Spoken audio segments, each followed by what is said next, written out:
नमस्कार, स्वागत है आपका वंदे मातरम न्यूज़ में। मैं हूं गिरजा राव। खबरों में आगे बढ़ने से पहले आइए नजर डालते हैं आज की सुर्खियों पर।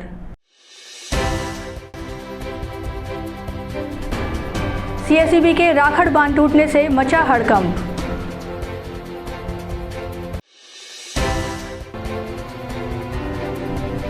मल्टी स्किल टेक्नीशियनों का लाइवलीहुड कॉलेज में प्रशिक्षण।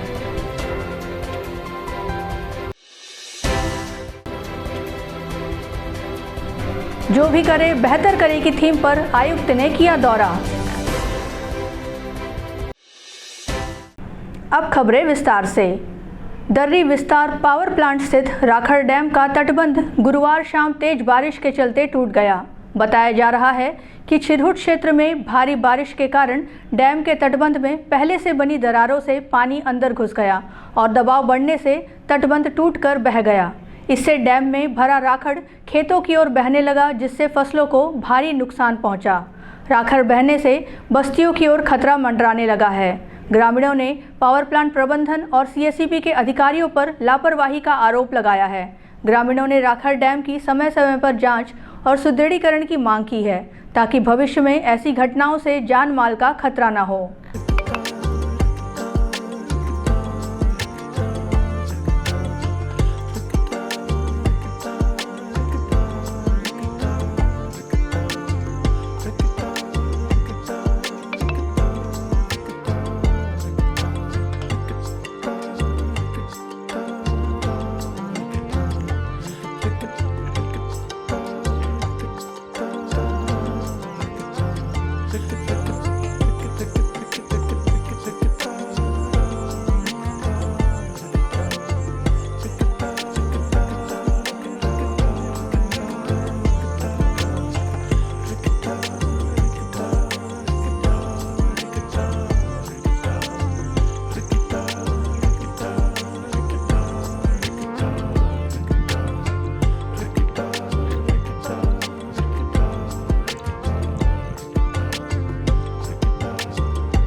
ये डैम फूटे से कितना नुकसान हो सकता है दादा?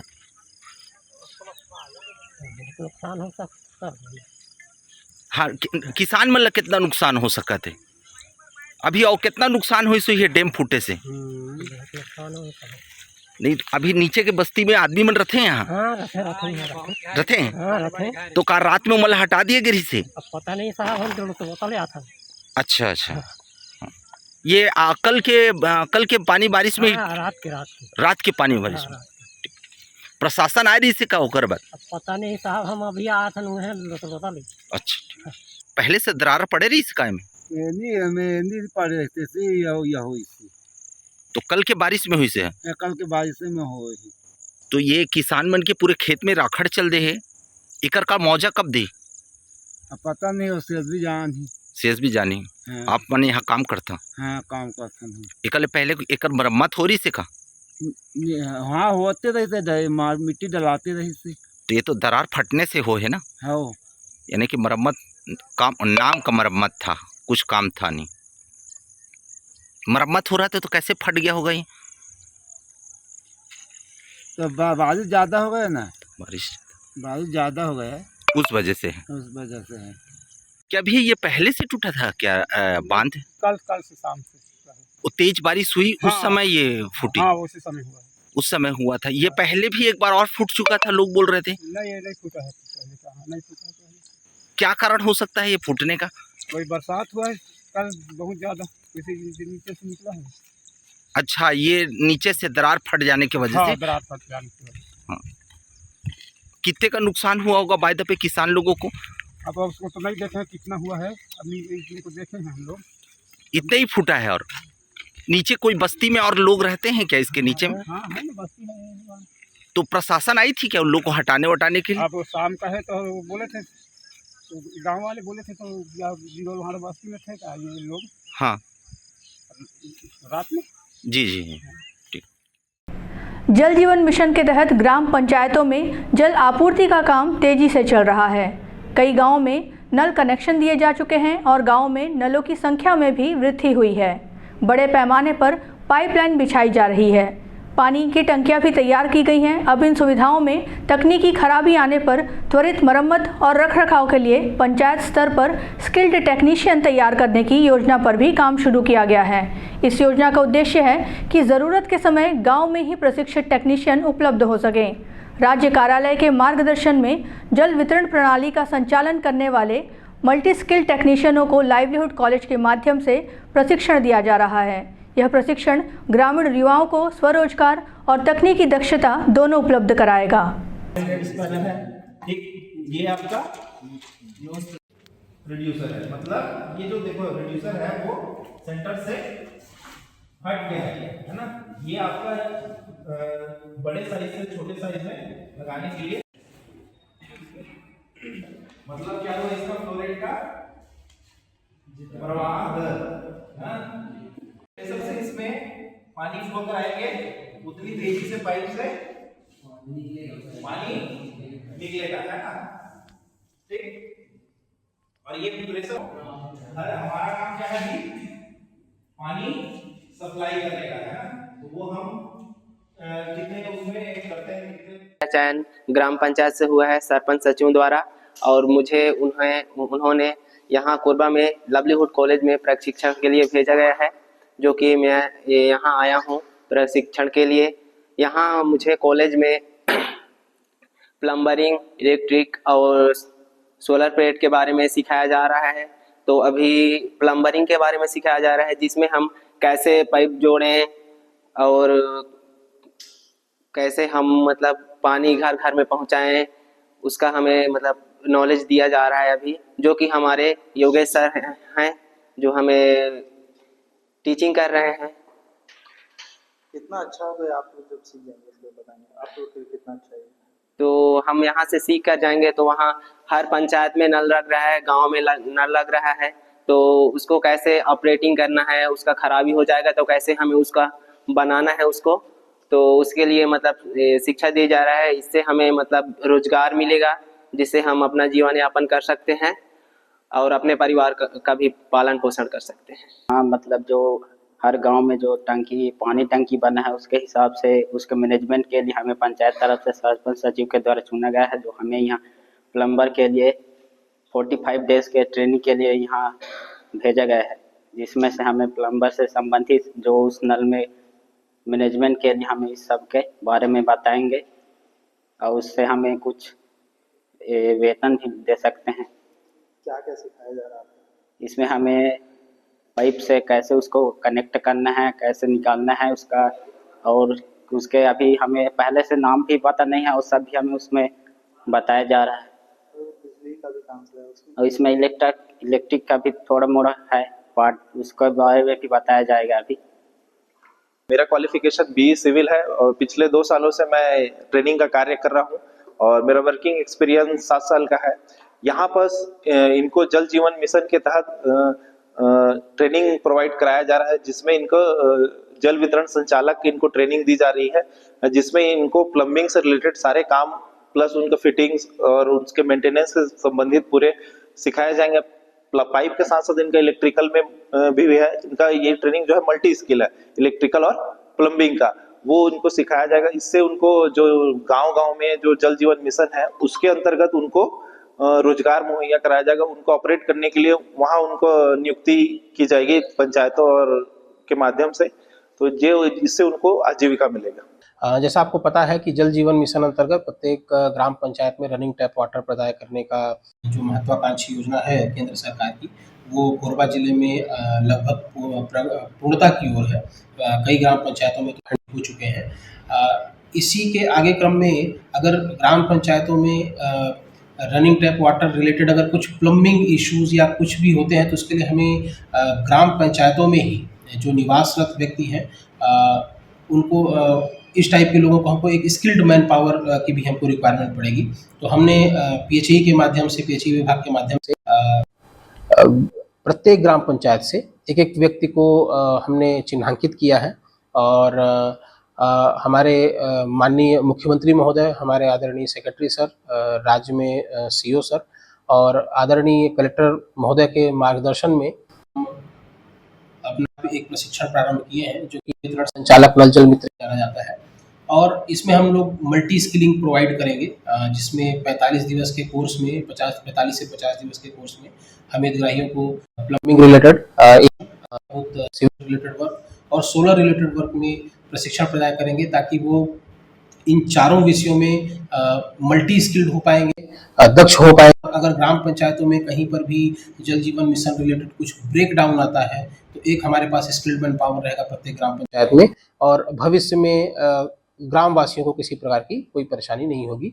इसी को दृष्टिगत रखते हुए हमने अपने जिले में 180 हितग्राहियों के प्रशिक्षण का लक्ष्य इस वित्तीय वर्ष में रखा हुआ है और प्रथम चरण में हमने 26 हितग्राहियों से प्रशिक्षण प्रारंभ किया है और ये कोर्स जो है वो अनवरत पूरे साल चलता रहेगा। Thank you. कलेक्टर द्वारा NCORD समिति की बैठक में दिए गए निर्देश के तहत दर्री क्षेत्र में संचालित मेडिकल स्टोरों में संयुक्त रूप से पुलिस विभाग, खाद्य एवं औषधि विभाग की टीम द्वारा दबिश दी गई। इस दौरान दवाओं के अवैध विक्रय की जांच की गई। निरीक्षण के दौरान मेडिकल स्टोरों में रखे गए दस्तावेजों की भी जांच की गई। इस संयुक्त कार्रवाई में सहायक औषधि नियंत्रक, औषधि निरीक्षक, थाना प्रभारी दर्री एवं आरक्षक उपस्थित रहे।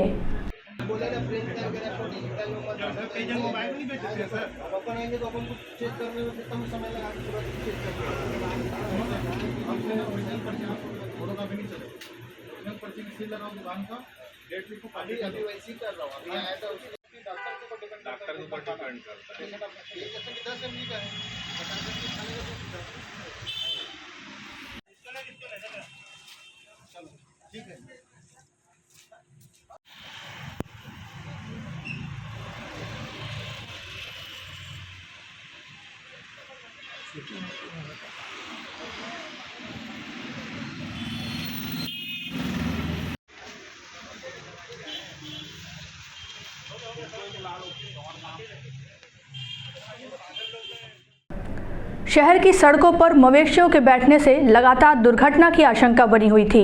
इस मुद्दे को वंदे मातरम न्यूज़ ने प्रमुखता से उठाया था। खबर का असर अब साफ दिखाई देने लगा है। नगर निगम की टीम ने अभियान चलाकर मुख्य मार्गों से मवेशियों को हटाना शुरू कर दिया है।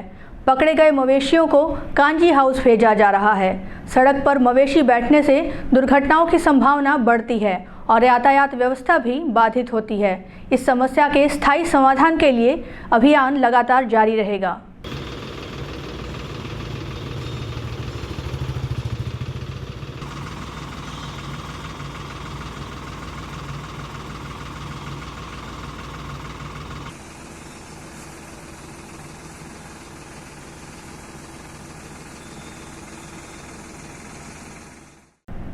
नगर निगम आयुक्त ने जो भी करे बेहतर करे की थीम पर शहर के सीतामढ़ी क्षेत्र का निरीक्षण किया। इस दौरान उन्होंने साफ सफाई की व्यवस्था का जायजा लिया और संबंधित अधिकारियों को आवश्यक निर्देश दिए। आयुक्त ने नगरवासियों से अपने घर और आसपास के इलाकों को स्वच्छ रखने की अपील की। निरीक्षण के दौरान आयुक्त ने कई स्थानों पर कचरा जमा पाए जाने पर नाराजगी जताई और सफाई व्यवस्था को और बेहतर करने के निर्देश दिए। साथ ही नगर निगम के कर्मचारियों को समय समय पर नियमित सफाई करने के लिए कहा।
ने अपना थीम तैयार किया है, जो भी करें बेहतर करें।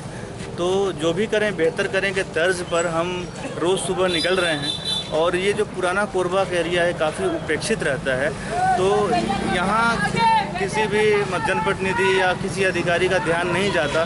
तो हमारी सबसे अपील है कि यहाँ के नागरिक जो कोरबा के सबसे पुराने निवासी हैं वो सभी अपने घर के सामने अपने मोहल्ले को सभी को साफ रखने का प्रयत्न करें, नालियों पर अतिक्रमण न करें, साथ ही अपने दुकानों को सीमित जहाँ तक उनका वो है दायरा वहाँ तक सीमित रखें। और इसी तरह से नगर निगम रोज़ कार्यवाही करेगा। और आज पुराने कोरबा में जो सीतामढ़ी का एरिया है उसको साफ़ किया गया। नगर निगम हर वो सेवा देने के लिए तत्पर है जो यहाँ का नागरिक चाहता है। बदले में नगर निगम उनसे सिर्फ स्वच्छता की शपथ चाहता है। एचएमएस के पदाधिकारियों और कार्यकर्ताओं ने सिविल नगर प्रशासन कार्यालय का घेराव कर दिया। विगत 3 दिनों से आदर्श नगर कॉलोनी में पानी की समस्या बनी हुई है। विकास नगर क्षेत्र में पानी सप्लाई करने वाली पाइप टूट गई है।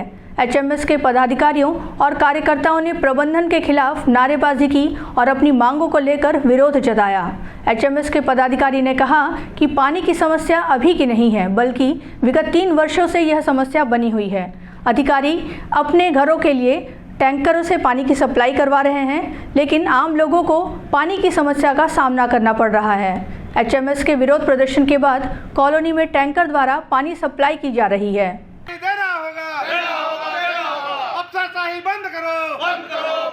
हम लोग सुबह से जो कि जीवन की मूलभूत आवश्यकता होती है पानी को लेकर के आदर्श नगर सिविल विभाग का घेराव किए हैं, जो कि कुसमुंडा क्षेत्र के अंतर्गत है। विगत 3 दिनों से इस क्षेत्र में पानी नहीं चला है। लोग कैसे अपना जीवन यापन कर रहे हैं ये आप खुद समझ सकते हैं, क्योंकि बिना पानी के तो जीवन संभव नहीं है। और यहाँ का सिविल विभाग, यहाँ का प्रबंधन इतना सुस्त है, एक छोटा सा भी प्रॉब्लम हो जाता है तो पानी 3-3 दिनों के लिए बंद कर दिया जाता है।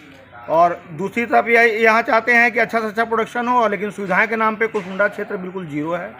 सिविल डिपार्टमेंट को तो यहाँ मुर्दा करार दिया गया है, क्योंकि एक बार यहाँ काम अगर सिविल डिपार्टमेंट में जाता है, बोला जाता है कुछ काम करने के लिए, तो वो वर्षों निकल जाते हैं, महीनों निकल जाते हैं। ये तो इतना अत्यंत आवश्यकता है कि कम से कम आदर्श नगर के 1500 परिवार प्रभावित हैं इस पानी की वजह से। लेकिन प्रबंधन अभी भी कुंभकर्णी नींद सो रहा है। उसको कोई मतलब नहीं है कि मेरा कर्मचारी कहाँ से पानी भरेगा, कहाँ से बेचारा नहाएगा, कहाँ से खाना बनाएगा। छोटे छोटे बच्चों को लेकर के पूरा कॉलोनी पानी के लिए जूझ रहा है। बहुत ही निंदा का विषय है, बहुत ही दयनीय स्थिति है सिविल विभाग कुसमुंडा की। अभी टैंकर द्वारा कुछ पानी भी बांटा जा रहा है।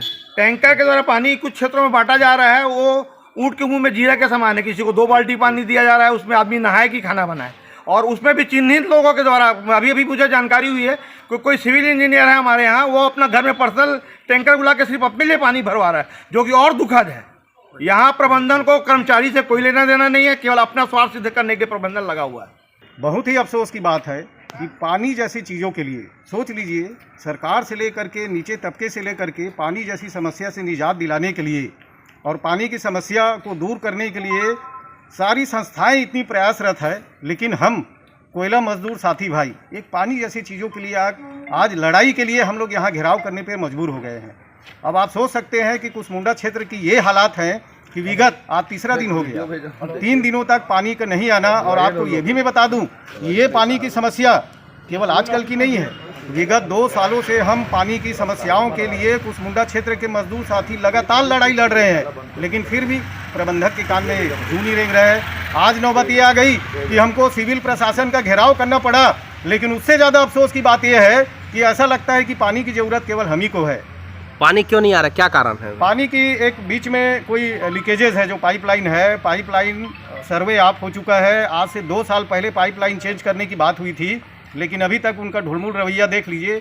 पाइपलाइन अभी तक चेंज हो ही रहा है। गर्मी भर हम लोग परेशान रहे, पूरा कुसमुंडा क्षेत्र परेशान रहा कि चलो भाई नया पाइपलाइन आ रहा है तो आज नहीं कल हमारे समस्याओं का समाधान होगा। लेकिन आज देख लीजिए, उसके वैकल्पिक व्यवस्था पर भी प्रबंधन ध्यान नहीं दे पा रहा है। पाइपलाइन टूटा हुआ 3 दिन हो गया। 3 दिन में बड़े से बड़े शहरों में पानी की सप्लाई वैकल्पिक व्यवस्था शुरू हो जाता है, लेकिन यहाँ उस पर किसी का ध्यान नहीं है। इसलिए मजबूरी में कोयला मजदूर सभा के बैनर तले हमको ये आंदोलन, ये घेराव, ये प्रदर्शन यहाँ पर करना पड़ा कि कम से कम इस प्रदर्शन के बहाने तो उनके कानों पर तक ये आवाज़ जाए, जिससे खुद 2-4 हो रहे हैं ना। ये समस्या केवल हमारी नहीं है, ये समस्या उनकी भी है। उसके बावजूद भी ये हालात है साथियों। तो अभी हम लोग सोचे हैं कि यदि यहाँ प्रबंधन के मुखिया नहीं आते हैं, सिविल विभाग के स्टाफ ऑफिसर नहीं आते हैं, तो अभी एरिया जीएम साहब के यहाँ जा करके बाल्टी लेकर के जाएंगे, उनसे निवेदन करेंगे, प्रदर्शन करेंगे कि सर पानी आप हमको दे दीजिए, क्योंकि ड्यूटी हम ऐसे में कैसे कर पाएंगे। आप एक तरफ प्रोडक्शन की बात करते हैं और सोचते हैं कि हम ड्यूटी करके यहाँ पानी से 2-4 होते रहें। तो साथियों, ये बहुत ही गंभीर समस्या है, इसलिए सब हम यहाँ शामिल हुए हैं इस जगह पे। और ये प्रदर्शन तब तक जारी रहेगा जब तक इस समस्या का समाधान, स्थायी हम नहीं कहते, कम से कम अस्थायी जो टेम्परेरी वैकल्पिक व्यवस्था है वो हमको करके प्रबंधन दे। धन्यवाद। कोरबा से चांपा की ओर जा रही एक ट्रक में उस समय अफरा तफरी मच गई जब सिवनी के पास चलते चलते अचानक ट्रक में आग लग गई। ट्रक में कूलर, फ्रिज सहित इलेक्ट्रॉनिक सामान भरा हुआ था। प्रत्यक्षदर्शियों के अनुसार ट्रक में अचानक धुआं उठता देख ड्राइवर ने तुरंत वाहन रोककर बाहर निकलकर अपनी जान बचाई। कुछ ही देर में आग ने विकराल रूप ले लिया और ट्रक में लदे सभी सामान जलकर खाक हो गए। घटना की जानकारी मिलते ही पुलिस और फायर ब्रिगेड की टीम मौके पर पहुंची। कड़ी मशक्कत के बाद आग पर काबू पाया गया, लेकिन तब तक ट्रक में रखे लाखों रुपए के सामान का भारी नुकसान हो चुका था। जब अगला फ्रिज गैस पकड़ेगा फिर वो फटेगा। माजदा है, ऐशर माजदा। अब वक्त हो चला है हमारे खास और ज्ञानवर्धक कार्यक्रम बूझो तो जाने का। यह आम जनता से जुड़ने का हमारा प्रयास है, जिसमें हर क्षेत्र से सवाल पूछे जाएंगे और सही जवाब देने वालों को दिया जाएगा आकर्षक उपहार।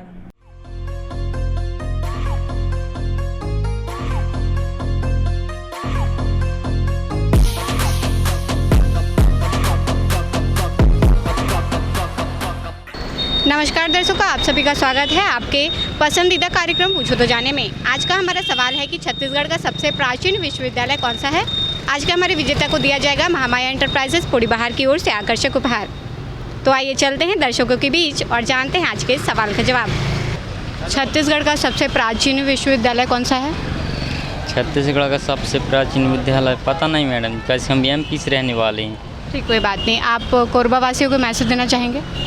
अब कोरबा वालों को क्या मैसेज देना है, अब यहाँ के लिए तो हम जीवन अनजान व्यक्ति हैं। ठीक, कोई बात नहीं। ठीक, धन्यवाद। छत्तीसगढ़ का सबसे प्राचीन विश्वविद्यालय कौन सा है? याद नहीं आ रहा है, पढ़ाई बहुत दिन से छोड़ती हूँ मैं। अच्छा ठीक, कोई बात नहीं। आप कोरबा वासियों को कोई मैसेज देना चाहेंगे? नहीं। ठीक, धन्यवाद।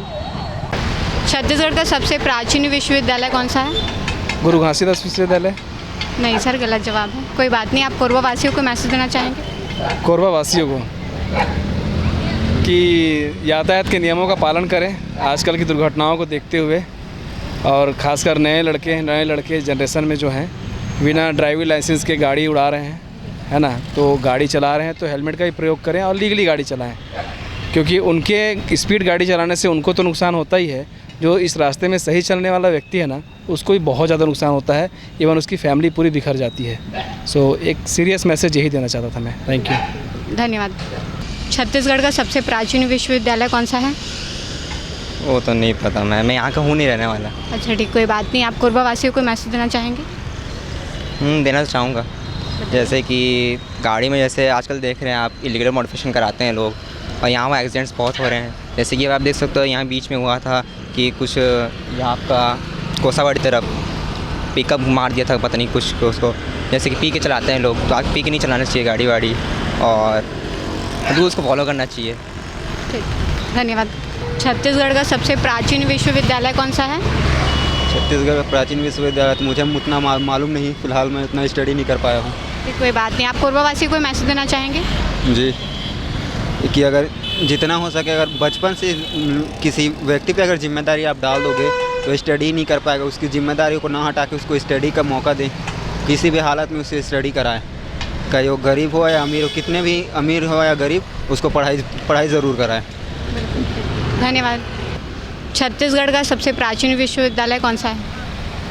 वैसा तो जानकारी तो नहीं है, लेकिन मेरे अंदाज़ा है डीपीटी। नहीं सर, गलत जवाब है। कोई बात नहीं। आप कोरबा वासियों को मैसेज देना चाहेंगे? हाँ, यही देना चाहूँगा कि मतलब विद्या के रूप से मतलब अच्छा जानकारी रखना चाहिए और लोगों को अपना जनरल नॉलेज बढ़ाना चाहिए, क्योंकि आजकल का कल्चर जो है बहुत आगे बढ़ चुका है। जो बीत रहा है उसके माध्यम से लोगों को और बच्चों को विद्या जितना ज़्यादा हो सके उतना ज़्यादा प्राप्त करें और जानकारी ज़रूरत से ज़्यादा रखें, ताकि कभी हमारे जैसा किसी ने पूछा, किसी मीडिया के जरिए पूछे तो तड़ाक से जवाब दे और अपना बुद्धि का परिचय दे। यही मैं। धन्यवाद। छत्तीसगढ़ का सबसे प्राचीन विश्वविद्यालय कौन सा है?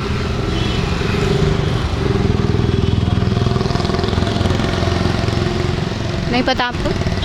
कोई बात नहीं, चलो धन्यवाद।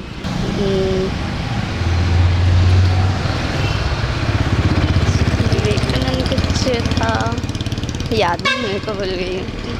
ठीक, कोई बात नहीं। आप कोरबा वासियों को मैसेज देना चाहेंगे? नहीं। धन्यवाद। छत्तीसगढ़ का सबसे प्राचीन विश्वविद्यालय कौन सा है? I don't know ma'am.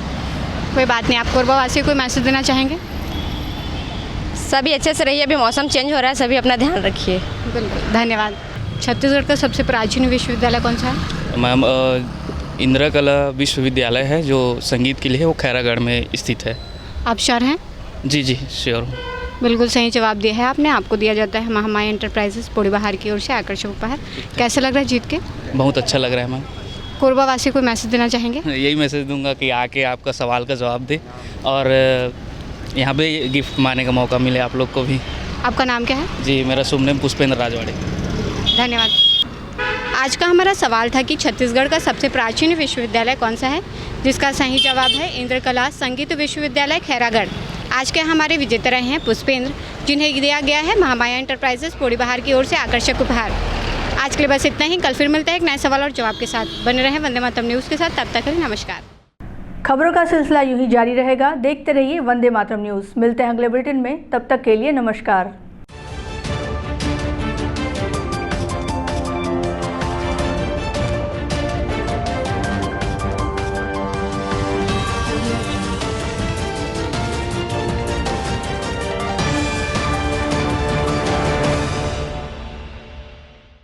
Siddhi Vinayak hospital, a unit of orthopaedic surgery and trauma management. अब हड्डियों से संबंधित रोगों के उपचार के लिए कहीं और जाने की जरूरत नहीं। जटिल एवं असाध्य रोगों का सफल इलाज अब आपके अपने शहर में। घुटने व कूल्हे के जोड़ों का प्रत्यारोपण, जटिल फ्रैक्चर एवं जोड़ों का सफल ऑपरेशन, गठियावाद व जोड़ों के दर्द का उपचार, टेढ़ी मेढ़ी हड्डियों का बेहतर इलाज, हड्डियों की जन्मजात विकृतियों का उपचार। इसके अलावा OPT 1-2 की सुविधा, modern pathology lab, private semi private general ward की सुविधा, modern digital x-ray, ECG, ICU, ventilator की सुविधा, pharmacy, OT team, waiting area, 24 घंटे एम्बुलेंस एवं आपातकालीन सुविधाएं उपलब्ध। हमारा पता Siddhi Vinayak hospital, doctor Shadalnath, plot number 52, bluebird school के पीछे, कोसाबारी, कोरबा। इसके अलावा अब हमारा नया संस्थान सिद्धि विनायक प्राथमिक एवं ट्रामा सेंटर, उर्गा। इस केंद्र में फार्मेसी, एक्सरे, पैथोलॉजी व आपातकालीन चिकित्सा सुविधा उपलब्ध है। तो संपर्क करें। मोबाइल नंबर 9993000683, 9109488443, कोरबा के लिए 8120195179, उर्गा के लिए